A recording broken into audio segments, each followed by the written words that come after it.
તેલ નખાઈ ગયું છે, તેલ ગરમ થઈ ગયું છે તો હવે કાંદો નાખી દઈએ, સમારેલો કાંદો. જોઈ લો દોસ્તો બરાબર, આ કાંદો નખાઈ ગયો છે.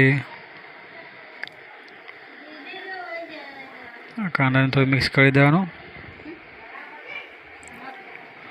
ટામેટું નાખી દઈએ આપણે, ટામેટું નાખી દઈએ. જોઈ લો દોસ્તો, ટામેટું નાખ્યું છે. થોડું ટામેટા સમારેલા લખાઈ ગયા છે, થોડું મિક્સ કરી દેવાનું આપણે. હવે ચટણી નાખી દઈએ, લીલો મસાલો તે મિક્સ કરી દેવાની છે. આ મિક્સ કરી દઈશું. મિક્સ કરી દેવાનું બરાબર. ચટણી શાક હિસાબે રાખવાની, શાક પ્રમાણે રાખવાનું, જેથી તીખાશ આવે ને તે નહીં લાગે, એ ચટણી લાગે.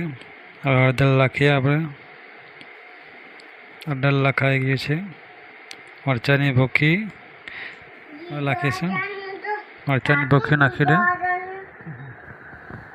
મરચાંની ભૂકી નાખી દે.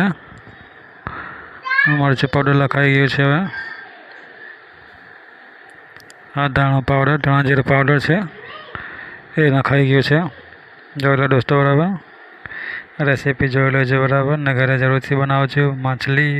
માછલી તમને જરૂરથી ગમશે ખાવાની. આ રીતે બનાવશો તો એકદમ ઇઝી છે. પછી આપણે મિક્સ કરી દેવાની છે. આંબલી બોળી મોકલી છે, પાણી નાખીશું આપણે. આ મીઠું નાખી દઈએ, થોડું સ્વાદ પ્રમાણે મીઠું નાખવાનું છે. ચાલો દોસ્તો, હવે આંબલીનું પાણી નાખી દઈએ આપણે. પછી મિક્સ કરી દેવાનું છે, એનાથી ખટાશ લાગશે, શાક સારું લાગશે. પાણી નાખીને આપણે પાણી ઉકળે ત્યારબાદ આપણે માછલીના પેસ્ટ વારા ફરતી નાખવાના છે. જોઈ લો દોસ્તો આ હિસાબે, આ પ્રમાણે. ને દોસ્તો અમારા વિડીયો ગમતા હોય તો તમે સબસ્ક્રાઈબ કરો, અમને સપોર્ટ કરો, લાઈક કરો ને કમેન્ટ કરજો જરૂરથી. સબસ્ક્રાઈબ કરજો પ્લીઝ દોસ્તો, તમારે સપોર્ટની જરૂર છે અમને. જો દોસ્તો અમે નવા વિડીયો લાવીશું તમારા માટે, તમે જરૂરથી ઘરે બનાવજો આ હિસાબે. હવે આપણે માછલીની ઈંડી નાખી દઈશું, મૂકી દઈશું શાકમાં. જોઈ લો દોસ્તો, પછી ઢાંકી દેવાનું છે આપણે જ્યાં સુધી થઈ નહીં જાય.